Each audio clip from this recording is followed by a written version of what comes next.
You know the deal. MIC Podcast, man, episode 187, where everyone is a master of their own creation, man. We have a legend, dope DJ, just selector extraordinaire, man. We got DJ KB in the building, man. What's going on, man?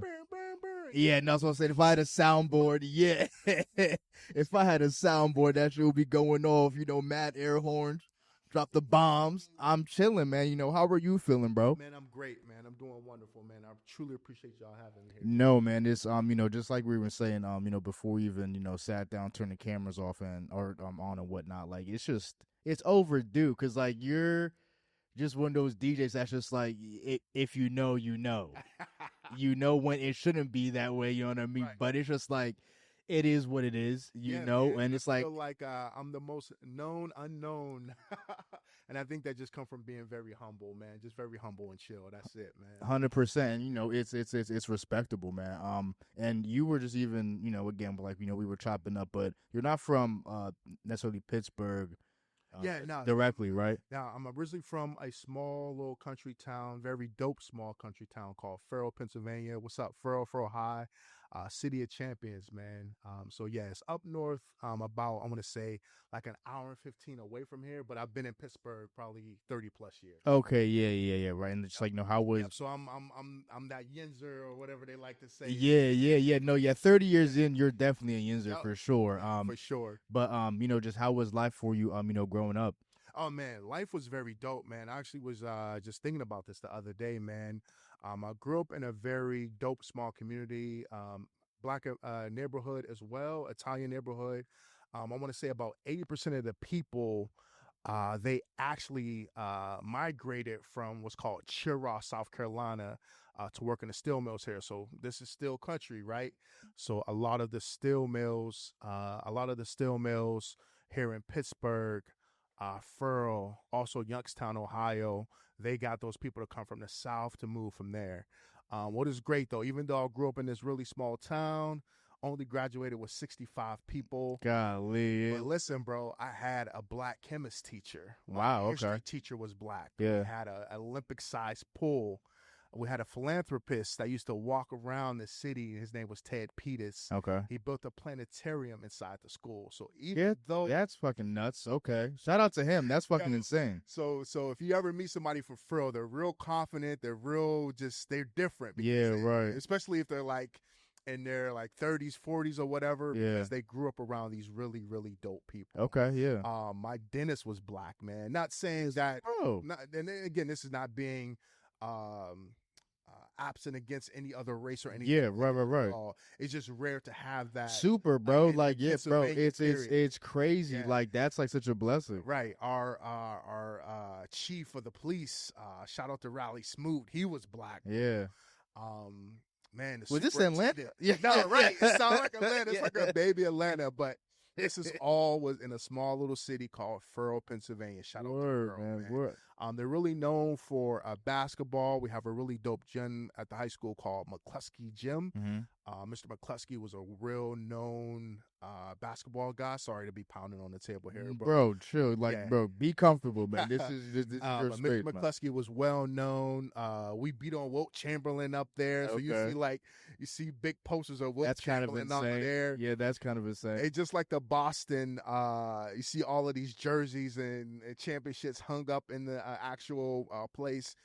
So yeah, a lot of fear was put in when it comes to hoop up there. Mm-hmm. But again, I got to grow up with a black chemist named Mr. Spite. Yeah, which that led to a lot of pharmacists and doctors coming out of that class. 100%. And so yeah, man, that's where I'm from, bro. Shout out to that, man. So I mean, like, what was it like, moving to Pittsburgh for you? Like, was that like I'm not gonna lie, man. Doc for you, or coming from a small city.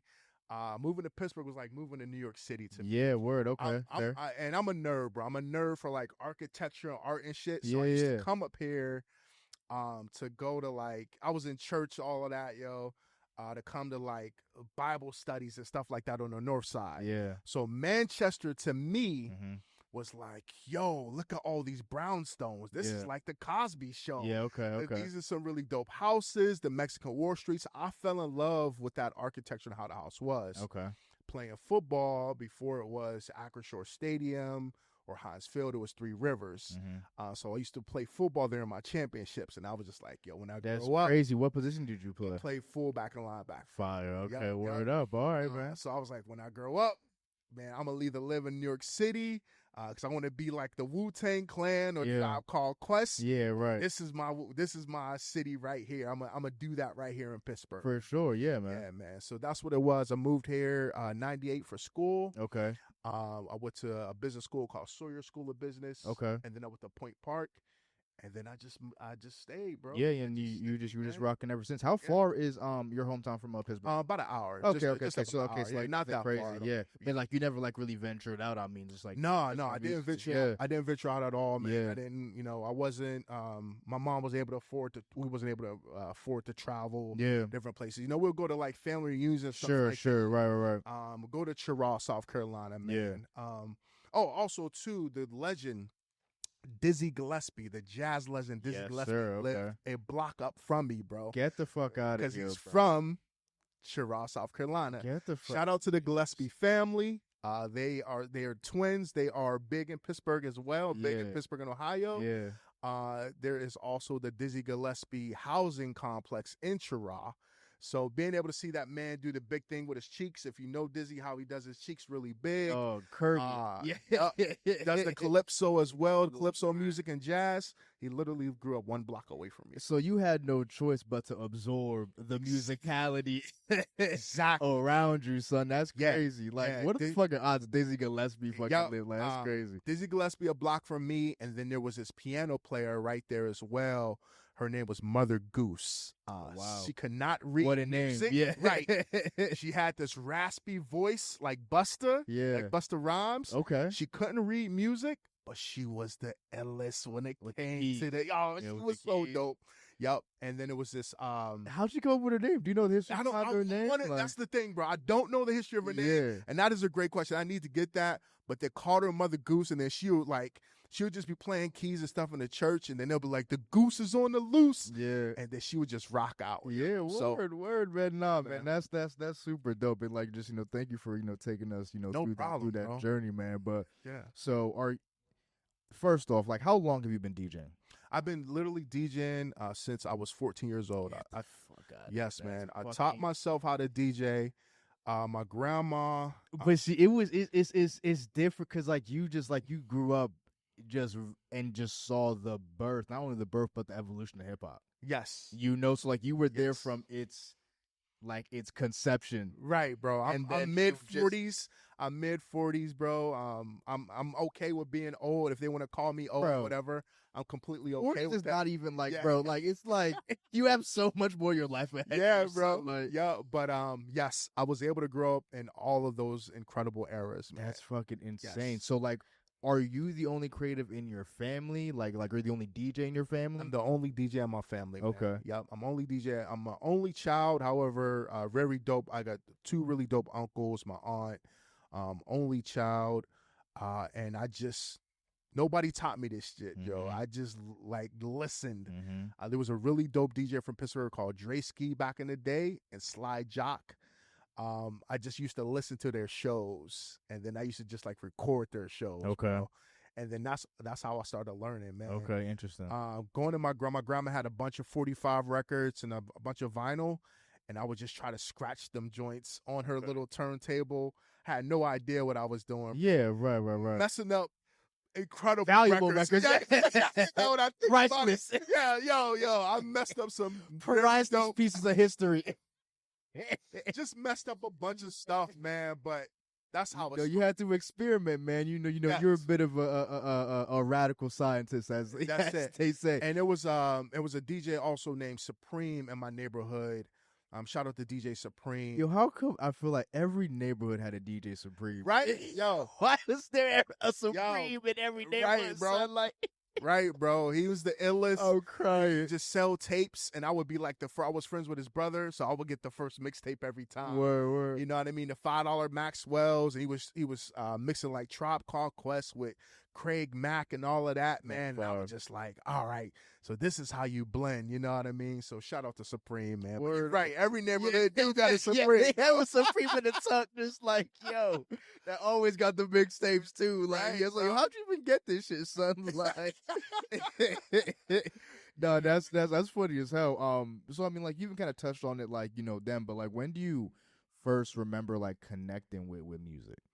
Man, I want to say, man, my first literally was gospel. Okay. It's a song called "You Should Be a Witness." That was the first song that like gave me like goosebumps, right? And then hip hop wise, my mom bought me the Midnight Marauders cassette tape for Easter. It was What in gift? my What a- mom was Shout like, out to Miles for yeah, that. shout out to moms, man. God bless her soul. She was really big on making Easter baskets. You know how you Okay. get those pre-made ones? Yeah. My mom was like, "Fuck that shit, Yeah, nigga! nah, Like, I'm gonna go find the own Get basket." the- yeah. It had the M&Ms, the Midnight Marauders, and like a big jawbreaker, yo. I don't know what I had that big ball paws in my mouth, but like, but that was it. But the Yeah. Midnight Marauders, man, and then oh my God, that was the song. Like, oh my God, yeah, oh my God, yeah. What? Oh, that was the joint. That was just like, yo, Yeah. that was the joint. That set it off for me. No, man, Midnight Marauders is one of my favorite hip hop projects, man. Yeah. You know, like, obviously, like, I'm a little bit younger than you, so like I had to kind of do all my hip hop finding history, like, you know, retroactively. Like, Yeah. I should have been out for like, you know, 20 years. You know? Yeah. Bro, like when I first really just discovered Tribe and like just like what like just getting into their whole discography, bro, I'm just like, bro, like I fell in love instantly, bro. Yeah. Like, I went through their entire discography, I'd say in like 2 days. Word, bro. Like, bro, like Midnight Marauders was just like such a dope experience because, you know, you'll know this, but you know, the Wayans brothers, they sampled Electric Relaxation Yes. for, I think it was either the intro or the outro to their show. Yes. I think it was the intro. Okay.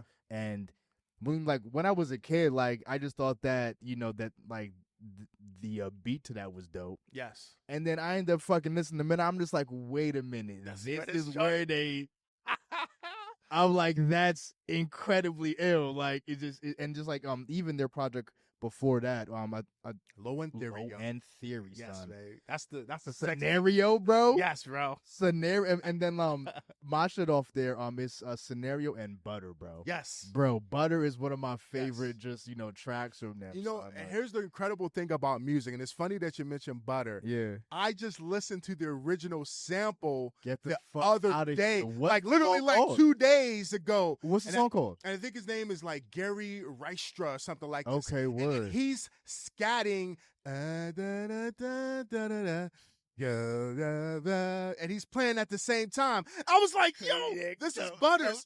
I'm 46 and still discovering music. But that's Oh, hip hop, yeah, son. That's hip hop, son. That's hip I'm hop. honest to God, I got my hand up. If y'all can see me, I literally just the other day I just found that song. No, yo. that's I bro. promise. So, bro, it's like, but like that moment is so dope. Yeah. We're just like, oh, you just kind of connect the dots. Like, yo, wait a minute, That's son. Butter. What? Yo, that's Butter. Fire as hell, bro. I mean, so bro, just like even going off that, man, like what does hip hop mean to you, man? Like, It means everything to me, man. It is in my core. It is who I am. It is how I live. It is how I raise my family. I know that sounds crazy. yeah, It's how I talk. It's how I eat. It's how I dress. Hip hop is literally indebted into me. And it means so much, man. I make sure that I'm good to myself because I don't like for hip hop to be disrespected. So I make sure I love myself just like that as well too. absolutely. I've seen a lot of the movements, good and bad, you know. And I love what is happening to it right now too. And all the people are like, well, hip hop and this and that and that and that. And to me, man, that's just some propaganda to just like try to keep taking away. No, Yeah. man, love on these new MCs. Yeah. You know, yeah, it's gonna be some whack stuff. Let's But keep there was real. whack stuff back Yeah, then, it was bro. whack Like stuff you that- weren't jacking everybody and, back then. yeah. And now And- I'm and- in and the the park, park- and then I'm in the park, and I'm in the park, and then I went to the bathroom and I turned the key. Yeah. Right? But But You no, know? man, embrace what these kids is doing, the creativity, things like that. Even the new little Yachty video, I think is so ill. When it's just like him, and You're gonna get that cream, right? yes. Nigga, bro, Mike showed me that song the other day, nigga. I was Yeah. like, this shit is crazy. Yes, indeed, man. And how they filmed the video, man. Bro, I'm Yo, like, this shit is tough, son. Yes. Like, I had to give it up. I'm just like, yo, nigga, this Yes. shit is hard, bro. yes, like, man. So I'm a fan. So yeah, like I said, bro. I live it and breathe it. I discuss it. I take care of my family. I have 2 sons, bro. I have a 6-year-old son. He produced his first song at 12 years old. His name is Christian. Dope, man. That's dope. That's dope. You're So- fostering that. Yeah. And then my older son, he literally was just in Buffalo with West Side Gun. It was West Side Gun Day. What? So West Side Gun Day happened. My son was there. He met West Side Gun, conductor, Stove God, all of that. He goes, he was like, yo, Dad, Stove God too small to be selling drugs the way he do. He too Crying. Yeah. But shout out to Stove That's God. funny man. as hell. It is literally indebted in everything we do, man. Nah, That's man. I agree. Are you a wrestling fan at all as well? Or? Yeah, so you don't laugh at me, bro. Yeah. I used to be a wrestling fan and I stopped. Okay. I want to say 6th grade. Don't laugh at me. Nah, man. bro. What's up? It was this wrestler named Papa Shango. Yeah. He was a voodoo dude, Yeah, right?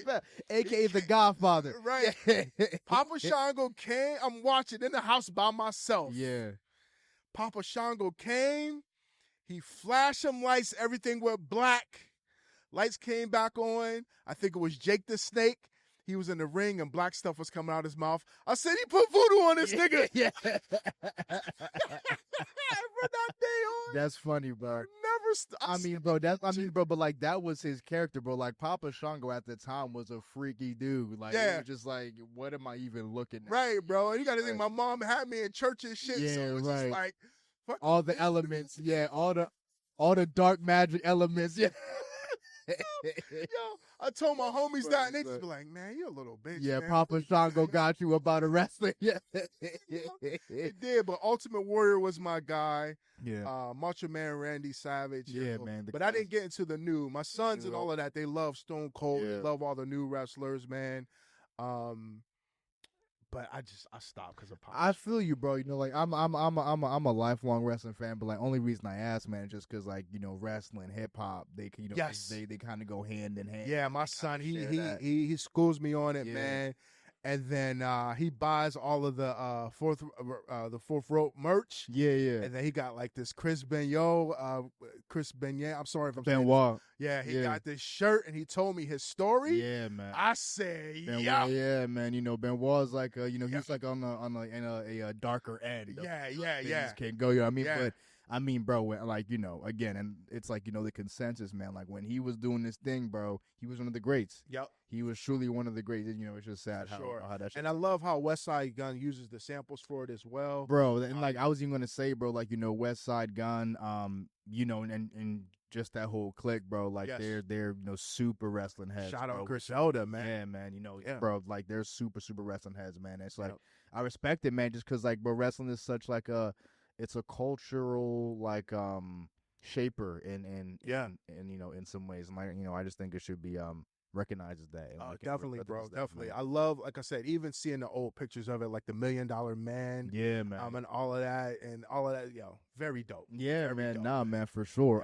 So like, what was life looking like for you when like you decided to first take up DJing? Like I knew you started at 14. Yeah, it was That's tough, pretty bro. crazy. I'm not gonna lie, man. Because I didn't have no money. I didn't grow up in a big city where I think like DJs in New York City had access to go to like record labels and things like that. Like even prior to that, like they could just even get a name just by going to like the underground parties and Right, shit, just like exactly. finish and just like Yep. building a name. Yeah, so it was always about building for me. I used to have house parties at my own crib. Okay. Then we have these projects where I'm from called Still City Projects. Okay. But you were the man if you were able to DJ in the Still City Projects. I was DJing there at 15 years old. That's why. How'd you get in? Or Yo, like how'd you finagle? It just it's a lot of hustlers where I'm from. Of course, you know? yeah. Like and then they were just like, yo, we're gonna make sure this little nigga come on. Yeah. Shout out to my man Mon P. Actually gave me my first like big gig. He was doing something called Pimp Nick. Mhm. So on That's fire. Father's Day, Yeah. he had me DJing. But bro, I would have one turntable, a mixer from Radio Shack, a 6 CD changer, maybe like 3 or 4 speakers from other people's crib, one of my mom rent-a-sitter speakers, an amp I got from a homie, and that was like, and then about like 6 crates of records, books of CDs, and that's how I started, bro. I promise. That's how I know. I believe you, bro. That's how it was, bro. I mean, like when like and a fan, nigga. I had a fan. Yeah. Make sure just so your shit don't blow up. Yeah. That was real for me, man. Yeah. And I'm not gonna lie to you, bro. I probably didn't have my first set of 1200 techniques and probably until like 6 years ago. What's 1200 like techniques? So techniques is like the main turntable, the main direct turntable every DJ usually uses. Okay. If you're going to be a DJ from back in that time, it's 1200s and it's a mixer. Yeah. You know what I mean? My mom couldn't afford that. I couldn't afford that. I had, even up to, like I said, probably 5-6 years ago, I was using these battle turntables called Stantons. There's a difference between belt-driven turntables that actually have a belt and direct drive or has a motor. Techniques is like the Mercedes-Benz of it. Okay. Stanton is like the Toyota RAV4 of them joints. Not flashy, but reliable. However, exactly, I killed a lot of DJs with my Stantons. Yeah, bro. So I'm looking at the cameras. You motherfucking DJs, bro. Excuse my language. Nah, bro. No, yes. We can definitely cuss. The DJs in Pittsburgh know if it comes to some real battle shit on turntables, direct drive, y'all already know who I've killed multiple times, even the drummer versus DJ shit. I am nice with it, and I will kill any DJ when it comes to that. Talk that shit, man. Talk that shit, bro. Man. But no, I mean, just even to like your car comparison, bro. I think a Toyota that knows where it's going is better than a Mercedes with no destination. You feel me? So it's like, you don't gotta be flashy, but like, bro, just even off you saying that, bro, it's like, I won't go as far as say like, obviously I respect what DJs do today, bro. But so I watched this documentary on Netflix, Hip Hop Evolution, like Evolution Hip Hop or something like that. Bro, Grandmaster Flash, man, like the way he talks about DJing, bro, is like, it's like Neil deGrasse Tyson talking about some he's shit. a scientist. I'm like, he's an engineer, that's literally what I'm just like, bro. So, I mean, it's like he pretty much invented the basis of DJing as we fucking know it. You know what I mean? And it's like, to just have the, I guess, intuition to just even have the curiosity to like do what he did, like experiment, like find shit out, bro. And like the fact that like that, like, I feel like you're like just like a true, like you're like a samurai, bro. Like apart like air conditioners and fans and other components and putting things together, bro. This dude deconstructed a lamp and turned it into a fucking right, bro. Like he would just piece shit together and make some turntables. I'm like, yo, this I guess different. That's why I never felt so bad for having such a random setup that I had. Yeah, right.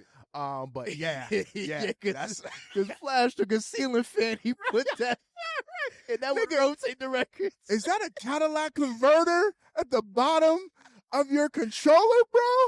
Yes, it is, and it's from a Honda Accord, yo. Nigga, is that a fucking engine piston? Is that like, where did you get that from? I found it on 125th, son. That's what it was in front of the Apollo. Yeah, fuck it, bro. Yeah, but that was on Fordham, just like in the trash can, like it was for sale. Nigga, but, is like, that a van door? It is, dog. It is. Nigga, is that the shit that like you used to roll down your car window? On your turntable? Right. Nigga, did you steal some copper from I got a crackhead to get this copper from a nigga house. I needed the wire. Now we set with the mic. You go to a blacksmith. He was definitely a blacksmith, yo. Yo. You need to carry on. Oh, man, I'm sorry. Son, nah, Sorry, son, you bro. stupid. So We're that's sorry. funny. He called him a blacksmith, yo. Is that a Cadillac convert? This Nigga, what? nigga, why you got a Cadillac convert? Yo. I needed the converter part, yo. Nah, man, but it's just son. That's mad funny. But like, you know, again, it just speaks to bro. Like, it's just DJ or just like just coming up in that era, bro. Just DJing, just like truly learning. Yes. How to match a beat by ear. Right. Like a lot of the DJs today, they just like I want to ask you about that later, but it's just a lot of technique that can just dull those instincts, man. If you're a DJ, so it's like you'll always be good because you just have that basis to you. Right. So like whatever comes out to make it more streamlined, it is what it is. But you always have that knowledge bank. And what's wonderful about Pittsburgh, we're having so many incredible DJs too. There's still a lot of DJs that's just like, I still have to play vinyl. I still have to be. And shout out to them, man. Yeah, much love on themselves. So shout out Selecta. Shout out to my crew, the Union. The Union, Selecta, Big Phil, Black Steel, QRX. Happy birthday, QRX. I love you, bro. TJ, Slim the DJ, K-Beck, all of them, man. It is very important for us to still have parties where there's vinyl involved because you just don't want to lose that element. That's what I'm saying, man. Like that's the essence right there. So I mean, like Code Red. I'm sorry, Code Red. Yeah. Absolutely no, bro. And just when you were getting your first gigs at that spot at like 15, like would you say like those are like your OGs? I guess like like that. Yeah, the OGs OGs get you in there, bro. Like, what was that like for you? So I mean, like, were you pretty like? Just how was handling performing at fucking 15 years old? Yeah, I was nervous. I was scared because it's like, these are drug dealers, bro. I'm not going to front. I'm scared of them. Yeah, they're big in the area. You fucking should be. Yeah, bro. I'm scared. I'm nervous. I'm just like, I want to make sure it's good. Yeah. They trusted me enough to be like, yeah, get this little nigga $200. Yeah, there you go. And then I'm $200 for your first gig, right, bro? And I'm like. And I'm getting these records, or it's like $50 in a fish sandwich at the Pimpnik that I got. Yeah, you know what I mean. But, and then I was buying double, so because there's no computer involved, you can't just drag one file one way and then drag another. Yeah, right. I had to go get 2 Midnight Marauder albums if I wanted to. Okay, yeah, dog, yeah, you know what I mean? What they call beat juggle with Grandmaster Flash and Grand Wizard had it thing, or. They had what singles back then was called 12 inches. Pause. Yeah. It would have like Craig Mack, Flavor in Your Ear, Flavor in Your Ear remix, Facts. and then the instrumental. Yeah. But you had to buy 2 of them. Yeah. So you can keep like mixing God back and damn, forth with them, bro. Yeah. Yep. But it was worth it when you can do some dope shit though. Like. Yep. So real like the and again I want to say with DJs, you would buy 2 and then you would buy one that you didn't open up. So if it was like. A classic, you make sure that one never came out of the plastic, but the other 2 you made sure. And then right up the street here on the north side, legendary record store called Stediford Records. Okay. It's a bistro now. Is it by the church? It's not around no more? Nah, bro, unfortunately. Yeah. However, Stediford's, much love to Stediford's, yo. When I first got my license, I would drive up here and go to Stediford's and dig for records. Nice. And then they had their moms working there. So imagine a white little Italian lady with a big voice. Just screaming in her Pittsburgh accent. Fire, though. But she was dope. They had this guy named Funkster in the back that was part of Funkadelic Parliament. Oh, wow. That's part crazy. Of all of the funk records in the back. So he would just sit back there to funk. So he used to have like a karate outfit on. Yeah, like, bro. Of course. Yep, So he was just, definitely a part of the Parliament. Yeah. Where else you get a karate fit? Yeah, man. And then they would do, so music used to come out on Tuesdays. That was like the drops was always Tuesday. It's still Tuesdays. Some artists now do Fridays or whatever. Yeah. But however, at midnight they would do what they would call white labels. So it was like bootleg records. And they would do it at midnight. So you can go get all the new joints. Okay. Nothing was marked on it, white label, because they was pressing the records themselves. Right. And you would have the new exclusive. So Hard. that was just like, that was like the Jordan release before you was able to get the Jordans before the Jordans came out. 100%. That's how it was. 100%. How did that first gig end up going for you, bro? Oh man, it was incredible, but it was fucked up at the same time, bro. I probably DJed for like 12 hours. Damn, for real. Yeah, bro, it was a long ass day. We're gonna make this and little nigga again, work. I'm scared of the drug dealers. Yeah. It was the pimp nick. So again, every high class drug dealer hustler was there. Yeah. And it was just a long ass day. It's like you almost long. like you wanted to stay because like, yo, like this is dope, but like also like will they let me leave? Right. Yeah. Right. Am I kidnapped right now? Just destined to spin these records, bro. And it's vinyl, so the records is like melting because it's summertime. God damn. And it's just like I couldn't control. I didn't know what I was doing at the same time too. Yeah. But fans, I had to keep making sure fans was on my shit. Yeah. And I tried, bro. Yeah, bro. At 15, you did more than try. And if they really had you DJing for 12 hours, shame on those niggas. Let this little nigga get some I let them know now. Yeah. Now that I'm older, man, like, bitch, remember you had me DJing fucking 12 hours, nigga? I DJ for the locks. Yeah. Now, you know what I mean? I open it for LOX. What you gonna say to me now? Yeah, right. Yeah.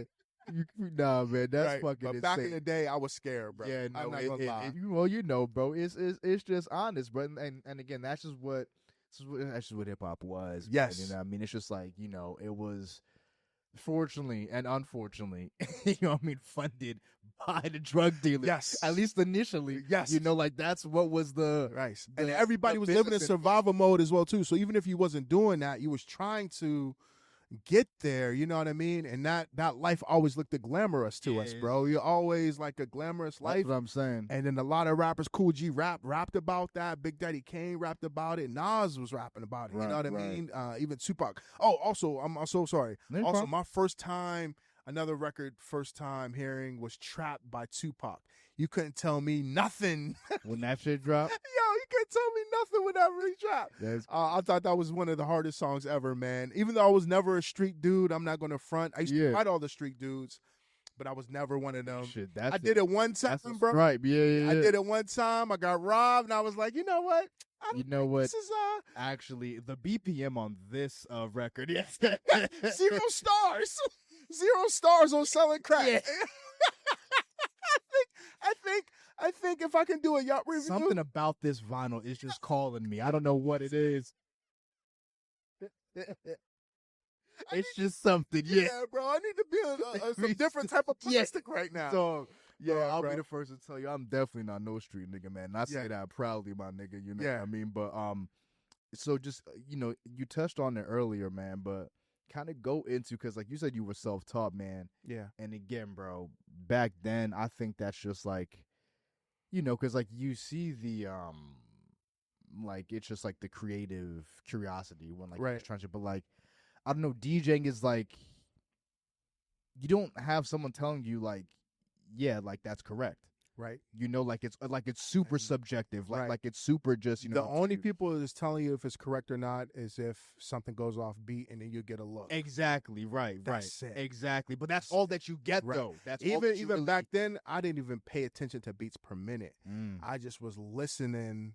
And then, bro, how much harder was that? Like, so let me even tell you, even before like that setup I told you, I'm so sorry. My first initial setup was 2 cassette decks, a Radio Shack mixer, and then I used to cue my songs. I used to buy tapes, and I used to cue my tapes in a Walkman. Okay. So I used to put that in a Walkman, and then put it in the tape, and then listen. So if something was 110 beats per minute, I didn't know, but I just had to just listen. And then I just fade into the next song. Okay.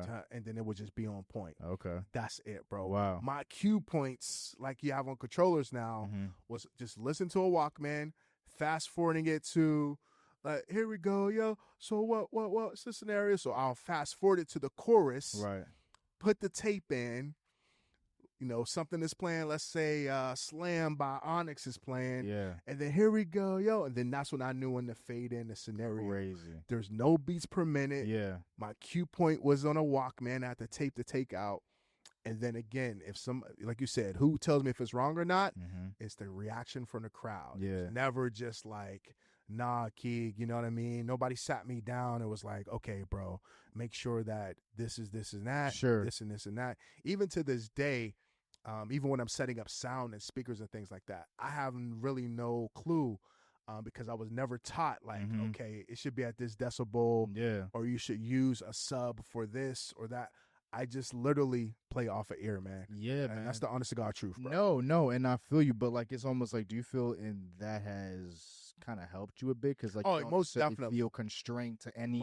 This isn't 112 beats per minute. Like I Yes. can't. It won't mix. I'm not even able to do it. Yeah, I got right. to the point where if something could be 135 and 65, I know what it is because I can listen to the keys and then I can listen and mix and match it. So I can take like a Childish Gambino and a Waka Flocka and make sure that it's dope. And one is 65, one's 32. I don't care because I'm also paying attention to the keys and listening, and I know how to make this shit dope. Dude, no, that bro, that is some Avatar shit, bro. Like I'm being so because like it just doesn't like. And again, because like you said, like not the term like real DJs, and like I agree. Like I'm not saying if you're beat matching and like it's exact, like you're not no real DJ. Right. Like there's. You can respect what's going on today, but then like I'm just thinking as far as like the craft of DJ, man, like that 80s era, like My God, it's just bro. like you can't beat, like it's just like it's just like a different way of teaching. Yes. So it's just like, when did you just even start to like kind of gain momentum or just like kind of feel yourself like Yeah, like, man. I want to getting say nice with it. honestly, I used to consistently mix these two KRS-One records back and forth. And step in, a number 1, 2, 3, 4, and 5. I want 5, 1, 2, 3. I used to juggle it back and forth for just hours and hours and hours and hours. And then there's one day I was just like, I want to battle somebody, bro. Oh, wow. So you just got that itch. 1, 2, 3, 4, and 5. Watching Juice and all of that. And I was just like, I finally got this. I can juggle it. I've been consistent. Da. I used to walk around my records here in Pittsburgh and just be like looking for battles. Yeah. That's how I came confident, man. So I want to say that was like my first year in school here, like 98, 99. Okay. I was just how did some of those battles go? Yeah, I was just trying to find battles around. How did they go? Like you gonna honor people or what? One of the illest battles the first time. Shout out to my boy Yam. Oh, I didn't even mention my boy Yamez. So shout out to Yamez, man. He's on the team too. Why would I not mention Yamez? So one of my first battles was me, Yamez. If you're familiar with Yamez in Pittsburgh, he is one of the most incredible DJs of all time. This DJ named Nuke Naka from here. This DJ named Drake Stills, who owns Showcase Barbecue right now. It was this white dude. He was calling him Stretch Armstrong, but it was not the real. Yeah, right. We're not the real. It's not the real one, but his name is Stretch as well too. Right. And I put flame to their fucking ass. I killed those guys. Yeah. To this day, we still talk about that battle, and it was done by a promoter here named Mo. Shout out to Mo. Mo is God. Mo is one of the illest promoters, meaning like if Dave Chappelle is doing something, Mo is responsible for that. Wow. Goldmark, shout out to DJ Nugget. DJ Nugget and Mo is like this. He helped Nugget with a lot of incredible things. Mo is a big part of South by Southwest. He does a lot of big giant things, but he was the one to start putting the battles on as well too. Interesting, man. So like when you're in a battle, man, is it just like, are you just trying to flex your song selection? Are you trying to flex man? So package like what's so dope about it is like they'll have different categories. Right. They'll go off of selections. They'll go off of scratches. They'll go off of techniques and things like that. So if you can deliver all of those things, then you're good to go. I think one of the illest battles that they do here too in the Berg is drummer versus DJ. Yeah, for sure, definitely. I would love being a part of that as well too. 20 minutes, your entire set. You have to have 3 different genres, and then also a drum solo. Your drummer has to have a solo as well too. So shout out to RB for putting that together. But that is also a battle. How was it being involved in that? How did you? It was actually incredible. But I think there's a lot of politics involved with that because it also goes off. Really? Crowd. You don't say. Right. Meaning, because there's a lot of crowd participation that you need. Yeah. And then if all your people don't come through, they ain't really like. Yeah, like they're only That- like there for their people type. Yeah, of vibe. and I don't like that. Yeah, bro. no, that's I don't whack. like I that agree. That's because whack. That's whack. I feel like a lot of, and again, I'm just being transparent, y'all, and I'm not downing. Yeah, right. To make sure you have fun brand or nothing like that. I just feel like nobody's DJing in it anymore. And if you bring a bunch of people and they love you, the judges is gonna pull off of that instead of like, So like, nigga, did you scratch one time? Did you right, at least right. juggle or Yeah, right. something? Turn down the game. Right, nigga. something, bro. Yo, something, yo. You know what I mean? You just gave me Crossface, something like. the love joints a lot of times. Yeah, you like you just thank you. Like, yo, he did it. But yeah, outside of that, and again, I'm an honest guy. Y'all know that, so make sure you have funds. Y'all know what I'm talking about. Yeah. Yeah. But other than that, the battles that I've been a part of outside of that, absolutely incredible. Very dope DJs that just focus on that, and you can tell the guys that's just like, okay, he don't do parties at all. Yeah. He's just did it, and that's Drake Stills. Drake, the own Showcase Barbecue. That is him all day long. The homie is just a battle DJ. He does not rock parties.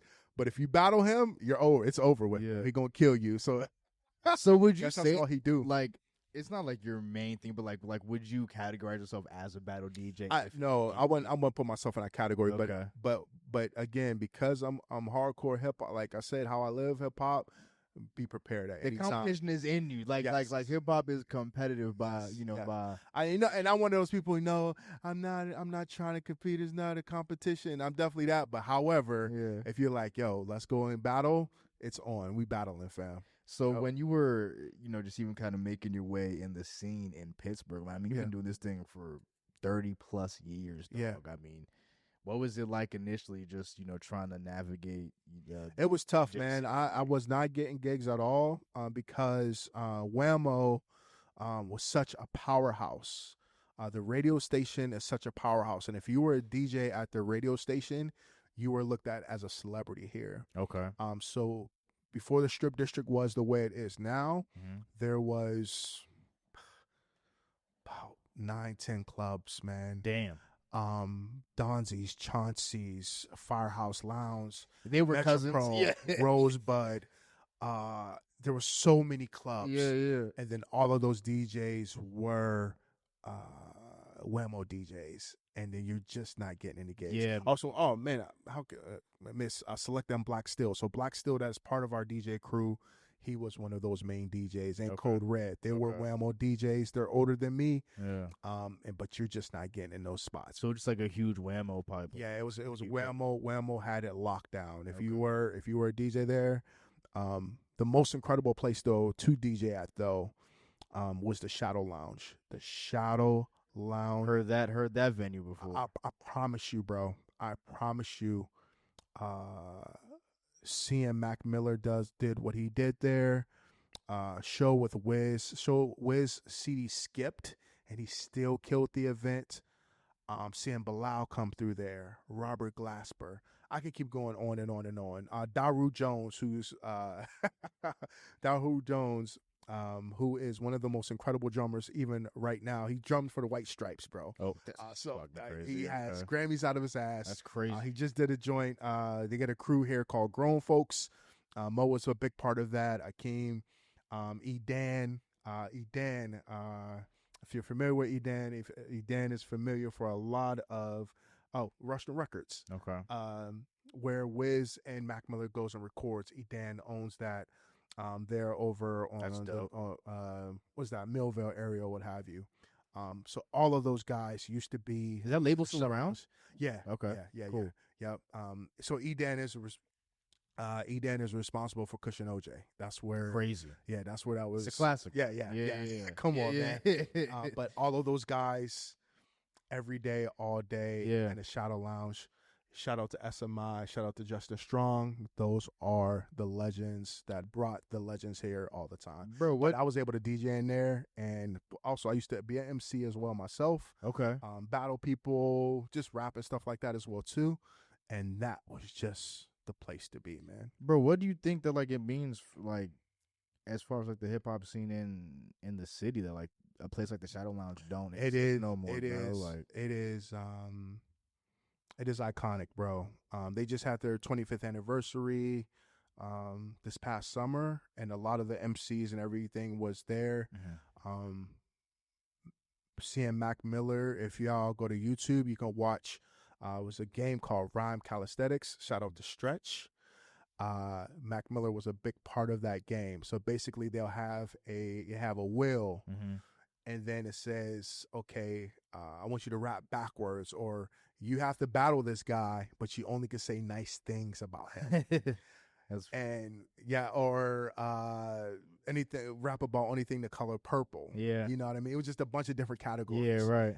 And watching Mac do that for the first time was absolutely incredible. There's still a lot of MCs that didn't make it, unfortunately. Right. That was part of that killed it too. Yeah. But that is an iconic game. Shout out to Stretch. He's still alive, still doing his thing as well. Yes.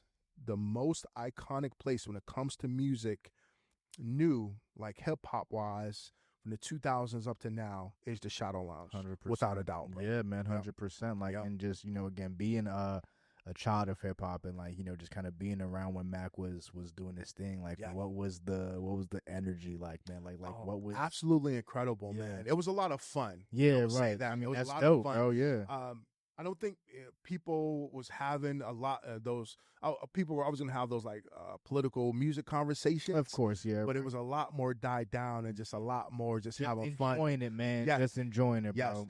Being able to just like go to Oakland and stand in front of the O, and then is Mac Miller freestyling right now, bro? That's crazy, and just battle Mac right there on the spot, yo. That's you know what I mean? Though, yeah. Or Wiz come out of out of nowhere, you know what I'm saying? Was this also this MC really dope? His name is Nova. Shout out to Nova, man. He would battle them all the time and have fun and just go word for word. My boy Casino, shout out to Casino. He would do the same thing as well too. So it was a great time watching that rise, and we're very proud of him. God bless Mac's soul, but we're just so proud to just see him get up out of here, bro. Because that was all of our goal, bro. That was all of our goals, man. I found I discovered Mac when I was like say freshman year of high school. Okay. Freshman year of high school, man. Like I'm all the way in Maryland, dude. So there wasn't any necessarily buzz about, Mac. Right. Just Mac like it hasn't, necessarily like, reached, I guess outside Pittsburgh, but like this one dude, like this white kid in my Spanish class, he was listening to Senior Skip Day. Oh, word. And like he just was just like, yo, brother, like, listen to this song. Just like offhandedly, right. What I mean? He's just like, yo, listen to this song.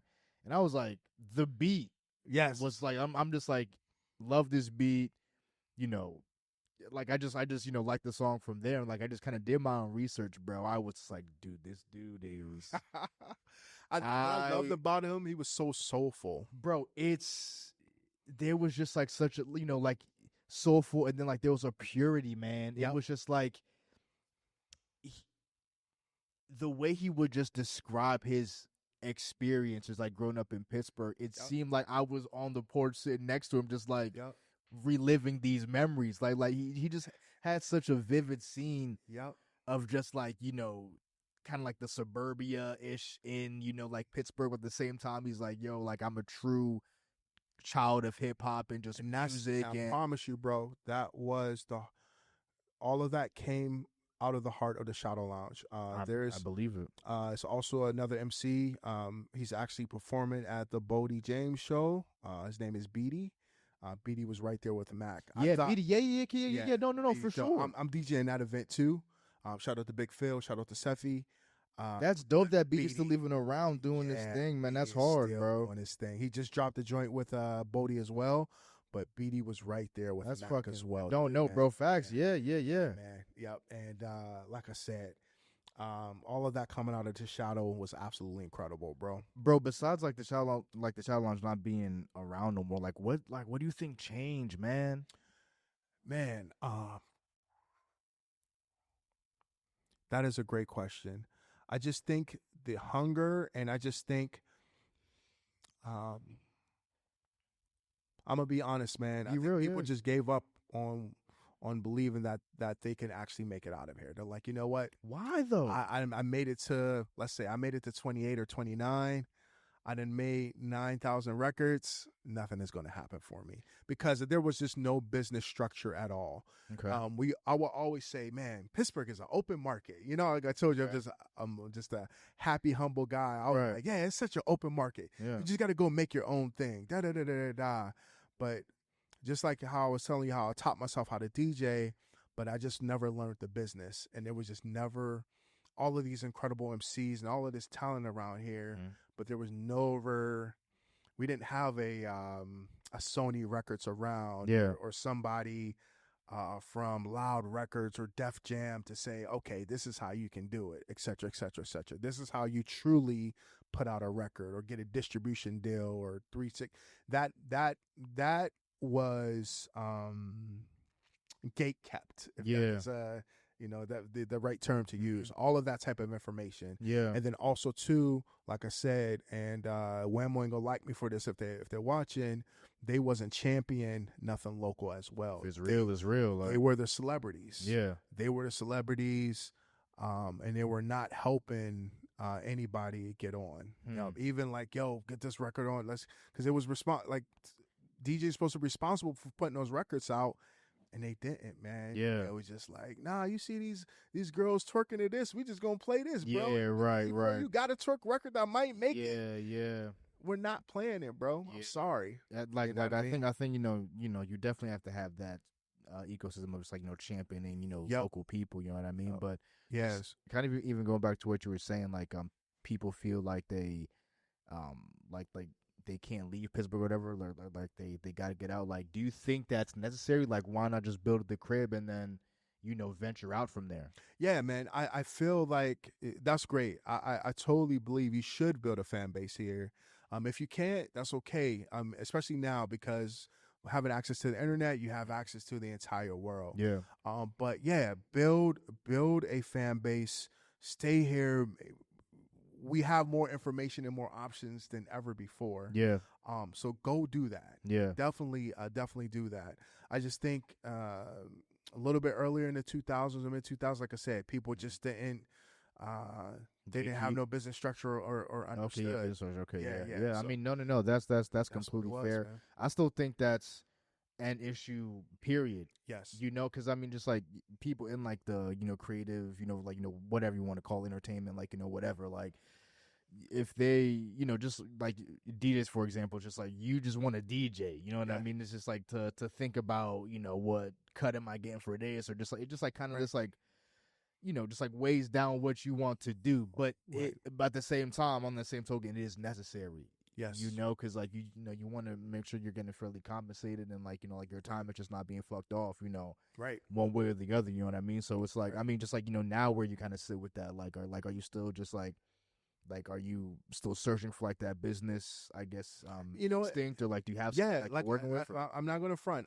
Even like I said, I'm mid 40, but there's still things that I still don't know. Yeah. And there is, I think it's always still a learning process on the business side of things as well Facts, too. right. I mean, I finally was just like, yo, oh man, I'm working a whole lot. I think this is very dope. Yeah, why don't I got merchandise, Yeah. bro? Yeah, right. With Not giving stuff out at events to keep these things going. Mhm. Why I'm not selling things out of it? Okay, you only want to pay me this type of percentage. Yeah. Well, it's okay if I set up a table and have Right. da da da da da this and that and that and this. Exactly. You know what I mean? So yeah, even at this big age, I am still learning, and I'm okay with that. Yeah, no, bro. Younger me, I was just trying and clueless. Also had a family at a very young age Okay, too. yeah. I stopped DJing for a long time. Yeah. How long were you away? I want to say about 10 years. Okay. About 10 years. I stopped. My wife had it was my girlfriend at the time, baby mom, all of that. She had cancer. My wife had cancer. Sorry to hear that, It's yeah. okay. At a very young age, we lost twins, so I was just like, I'm just gonna be corporate Keegan and working Yeah. at Verizon and Yeah. take care of family, put these slacks on and do what I'm supposed Sure. to do. Forget this music stuff. Yeah. You know? But I wasn't being myself. Yeah, And I man. wasn't honest with myself. Yeah. Then when I lost my job, I was just like, nigga, why did not stop being myself. Yeah. 'Cause I thought I had to be this for my family, Mhm. and I had to be this, young dad. I was gonna not stop being a father. Of course, right. But those life circumstances is what left me not doing what I was supposed to do. Yeah, Yep. man. And that's it, bro. No, for sure. Yeah. And like that's real. Like, again, thank you for sharing that, bro. Yeah. So like you talked about like the Whammo, I guess, fucking Great Wall. You Right. know what I mean? Yeah, Like bro. when you were coming up. Yeah. How did you navigate that? Like when did you start getting your first gigs? Like how did you kind of bypass that? Yeah, man. My first gigs, it just what's wild is I would do a gig and it might be 5 or 10 people. Let's say Umami. Shout out to Umami Restaurant. Okay, so about to the restaurant. Yeah. Word, all right. And then somebody be like, "Who the fuck is this? Right. Yo, can you come DJ? Da da da da da." Okay. And it just that word of mouth Yeah, really right. helped me a lot, fam. Right. Also, too, started DJing with the Selecta. Shout out to Selecta. He's a living legend. Big Phil and Black Steel. They started a crew called The Union. When one of those DJs couldn't show up, they would call me. And then I would just be like, all right, I got to go off. I want to Yeah. get my name out here, too. So that's what led to those gigs started getting bigger and bigger and bigger. We started at the Brillo Box. Okay. Yeah. 20 people might have showed up. We got to the point we're about to be coming up on our 10 year, just like Slappers and Bangers. Shout out to Ari. Yeah, So man. dope. Yeah, man. We also would just keep selling out the Thunderbird. Right. Yeah. Brillo Box got to the point they were like, shout out to Cosmos, the own Brillo Box. He was like, okay, guys, this venue is too small for y'all. Y'all need to go do something bigger. Yeah. So we just keep selling out Thunderbird over and over and over again. And Okay. that's what led to me being able to do what I do, man. No, I mean, so like when you were even, doing those shows like, Brillo and Thunder, like what was it like just even setting those up? Like, how did you get the word out like initially? Oh yeah, man. So marketing is very important, man. Yeah. Social media is if y'all already know, Yeah. that is key. Being if it was like 5 of us DJing, if 10 of us can get people to come, we make sure we tag each other in everything that we do. Yeah. We put it on the stories. We make sure it's the consistent name across the board. Right. Get certain women involved as well too. That's big, man. They before the term influencer, they were the influencers to get those coming. Still are low right? key, yeah. And then Selecta being who he is, Big Yeah. Phil being who he is, Black Steel coming from that Whammo era. Like, oh, Black Steel is on it? I remember he used to kill Donzies and Chauncey's. Selecta, oh, he owns 720 Records. He's been DJing, da-da-da-da-da. Selecta only plays these types of records. He's only going to go this type of way. Oh, Big Phil only goes going to type of way. So they also come from that Shadow. Selecta comes from that Shadow Lounge era. Big Phil comes from that Shadow. They were the key DJs there. Mm-hmm. So being able to say, all right, even though we don't got the Shadow Lounge anymore, these are the DJs that used to kill them, and we're going to add KB to that. Fire. Let's fucking go. Yeah. And that's how it's been, bro. Nah, man. Shout out to that, bro. And, props to you for just, sticking with it, bro. Thank and you, just man. like I know you stepped away for a little bit, but, Yeah. And this ain't the talk shit on Whammo podcast. No. Like, no, you're good. No, I'm not even talking. Nah. I DJ with Whammo now Definitely. on their I do a happy hour on Fridays with Mike Dean. Okay, So, word. Yeah, no. Shout out to the that. High Side Lounge. Yep. But just like But they definitely fuck y'all niggas. yeah. During that era, y'all know what y'all was doing. Let's Look, bro, I have no chill. I will talk to you on y'all face There we go. about it. I will call y'all out, man. I am not scared of none of y'all. As niggas, you man. should, bro. Yeah, As you should. anyway. But just just kind of go back to that era. Like, when did you see like the shift and like where you were like, oh, Yo. maybe those niggas don't necessarily really got it. Like When they sold Whammo, fam. Okay. When Whammo got sold, I want to say 2008, 2009. Okay. It was just like it's just like, and again, this is not me. I'm putting this disclaimer out here because this is not me being compassionate about what happened. Mhm. It's just like New York became a lot more vulnerable when those towers fell. Yeah. Pittsburgh came even more vulnerable when Whammo fell because now it's just like y'all niggas is no more the celebrities and fuck y'all. Yeah. Like a Catholic station bought it. Nobody started listening anymore. And then also, holy shit, Whammo was so important to the neighborhoods. Yeah. But besides me, and I'm not talking shit about this point. Yeah, right. The morning show with GQ, I loved it. The 7 o'clock show, because it really, like, say for example, a kid stabbed some kids at Carrick High School. I saw that, bro. Yeah, man. But he was like 16, right? Yeah, he was 16. He was defending him. He was getting jumped. Okay. So, but the internet is like putting him as if he's a like mass crazy shooter. Yeah. But he was defended. So what I'm saying is there was a time where Whammo tonight would have a show talking about that, and everybody and their mom would be right. And then they it used was to like that, right? Because also too, Pittsburgh, to me, all of the black neighborhoods are segregated by the bridges. North side never mess with east side never mess with south side. Like if you ask somebody from the north side how to get to a certain spot in East Liberty, they can't tell you. I mean, I'm talking about black people.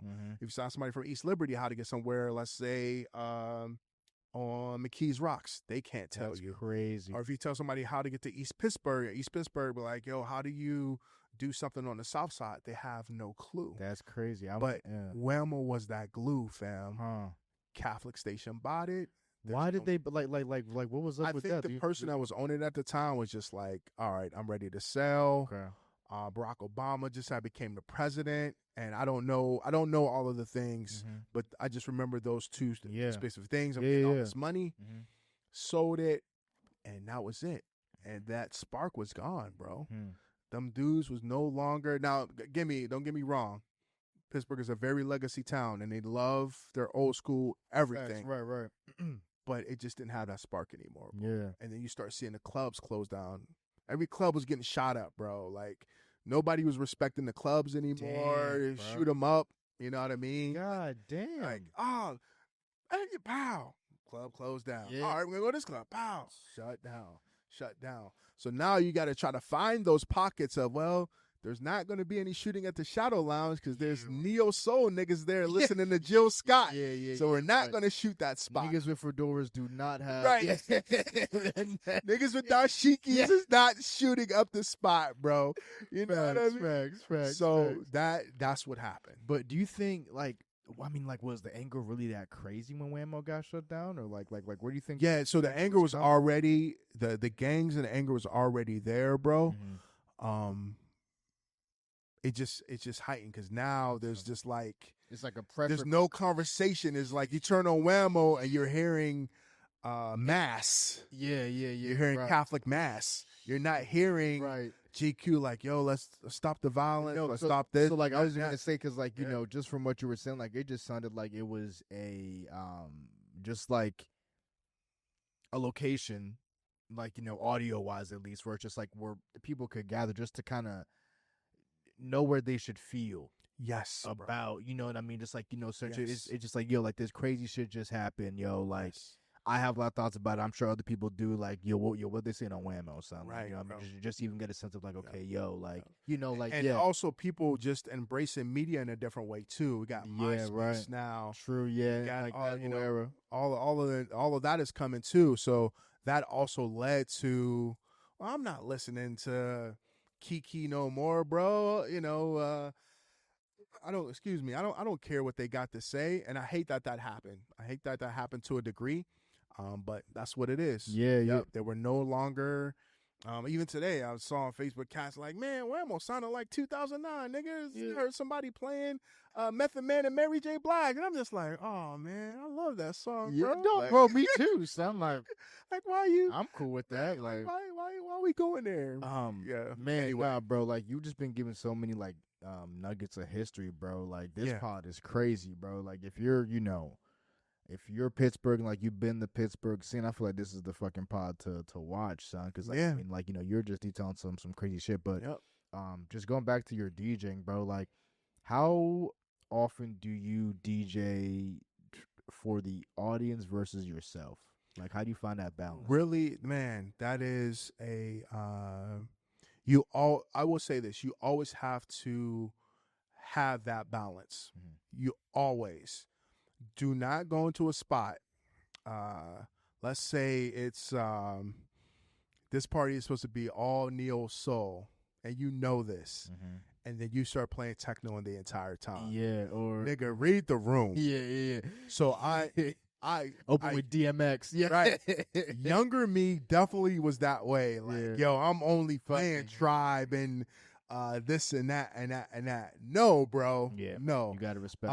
If we gotta play Drake and we gotta get down with it, no matter how much you don't like or love him, yo, let's go, fam. Let's go in and play some dope ass records from that dude, man. Yeah. So, when I throw my own events, though, I make sure that it is cater to what I love. Of like course. I really want to do a Nas party so bad. Okay. I just really want to, and it's gonna be a lot of Nas records, but I also everything that's affiliated around with them. Yeah. But also add the jazz part of it too, bro. Yeah. Like his dad was a jazz artist, so we can play Ahmad Jamal, who's from Pittsburgh. I love music. We got to play that because that's the sample that was used. Yeah. You know what I mean? So, but anyway, when I do those types of events, that's for myself. I'm definitely playing what I love. Absolutely. That's it, man. Yep. What do you think makes a good DJ? Like, I know it's a broad question, but it's just like, is it technique? Is it selection? Is it? Yes. It's all of those things, but reading the room is necessary. Oh, so sorry. Good, bro. Oh, my bad, yo. Oh, I was saying, fly out this motherfucker. I'm back. Yeah. No. Reading the room to me is the first important thing. Care about the records that you play. Please care about the records that you play. I agree. Like the amount of time I sit, I know I can go to. I have a Tidal subscription. I can just be like, Jay-Z Essentials, and they'll give me all the things. And I have a Jay-Z crate now. Exactly. Cool. Right. The amount of I will wake up at 2:00 in the morning and be like, yo, I need to pull these 40 house songs just because I know I'm about to do this event and I know his house is going to be involved. Yo, these joints is really dope. Yeah. So be responsible for the music that you play. Study the techniques as well. Watch battles. Do watch battles. Watch the executioners. Watch Rock Raider and Rob Swift. Watch Jazzy Jeff. Boiler Room at all times if you can. Study. Wait, Jazzy Jeff has a boiler room session? Jazzy Jeff does have a boiler room session. I'm sorry. I don't know if it was specifically boiler room, but it's something like boiler room. Copy. Okay, got and you. I apologize if it's not boiler room, but study that. Okay, man. yeah. Study him to the T. And that's it, man. And that's it. And then, like I said, invest in the battling, honestly, because that's what is going to make you better. Yeah. Being competitive is what's going to do it. I think right now, and then again, it's not talking about DJs, but a lot of DJs, they'll buy a controller, they'll get a lesson from somebody. Now they want to be paid $5,000 a gig, $5 million. Yes, right, bro. Right. Who are you? Yeah, like get out of here, man. Right. Get out of here. Yep. And I have my Apple Music selections. So I deserve to make the same as all of these other incredible DJs. 100%. Yeah, fuck out of here, bro. Well, yeah. Where is the respect meter for you as far as and just talking about modern DJing? Oh, I love them. Yeah. My respect level. This is a wonderful question, bro. Is when you don't have any respect for the older DJs at all. I'm not saying that you have to praise, this and that, but just understand when you just completely feel like older DJs were toxic, and you start using all these therapeutic terms, therapeutic buzzwords. Right. Come on, family. Right. When you start doing that, I don't have any respect for you, because that shows me that you thought this was going to come easy to you. You thought you should be respected right away. Yeah. And you should be able to get the respect like a Jazzy Jeff has, or Girl Talk. You know what I mean? Or even like my boy Slim the DJ. Slim, man. Yeah, I love Slim. Yep. And Slim is also part of the team too, man. So no, you don't deserve that, bro. Yeah. You know, so that's where it comes when it comes to respect. I feel that. Yep. Do you feel like just like with tech and everything, and just like how it's so, excuse me, and involved in DJing, like, do you think that's helped the game or hurt the game? Both, bro. Yeah. I like it a lot. Here's how I measure it, man. If I start seeing like a certain DJ using a controller, because I use my team used to be anti-controller. Okay. If you were part of the union, it was 1200s only. Yeah. Yes, you could have a Rain mixer or S11, S7, S9, but you were not allowed to bring controllers around us. When I saw Lord Finesse use a controller and then Jazzy Jeff, I said, all right, fuck this shit. Everyone get a controller tomorrow. I bought a Rev 5 immediately, bro. I got a Rev 5 immediately. And then I just saw Rob Swift use the new MK2 Yeah. like it was nothing. Yeah. And again, we go back to Grandmaster Flash using the Cadillac converter.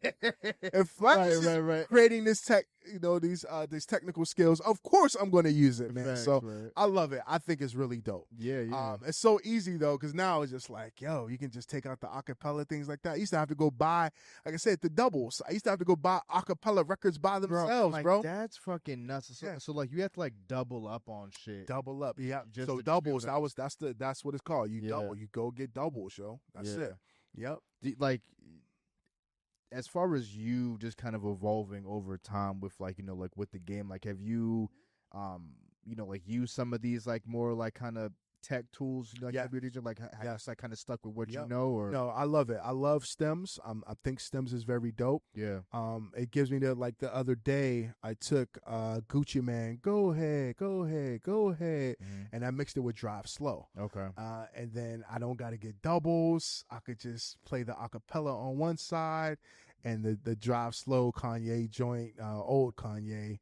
And it sounds dope, and it's Bro, so this easy. just even you saying that, bro, I'm just like, I want to hear this mix like now. Oh, yo, so if you go to my IG, and so what I'll do once in a while on my Instagram, I'll put out mashups that I make, mashups, dope, remixes, things, dope, man. and then I'll get old school videos that I feel like goes with it, new, old, whatever, and then I'll just put them out because again, that's another way to keep myself going, Absolutely. to keep myself relevant, keep and then it fun.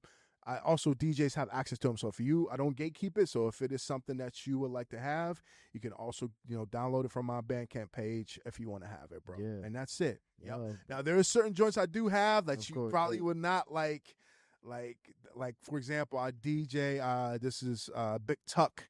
I did a Big Tuck remix to T-Pain, and it's so dope. And I also mixed that joint a little scrappy. With Jodeci, man. And again, All right. I'm just be trying to Rapping and Josie's crazy. again, I'm not always standing old stuff, but I'm Yeah. just like, yo, if you never heard these joints before, I agree, man. and if you younger, I agree, man. you can rock out to this. Yo. Nah, man, I That's it. agree, son. DJ Yep. KB, man, thank you so much for joining us, bro. I appreciate you, man. This has taking been the so time. dope. No, this was fucking dope, man. This is just the point of the pod where if you want to plug anything, let people know where they can find you, social media, if you want to or not. But if you have any gigs coming up, like let people know where they can find you at. Yeah, no doubt. Yeah, man. But the floor is yours, man. Thank you so much, bro. No, I truly appreciate it. It's been an honor to be here. Likewise. Thank you, family. Yes, you can definitely find me Instagram, DJKB412, TikTok as well, DJKB4121. I'm not sure why I had to add the extra one there on the TikTok joint, but I'm always posting events that I do.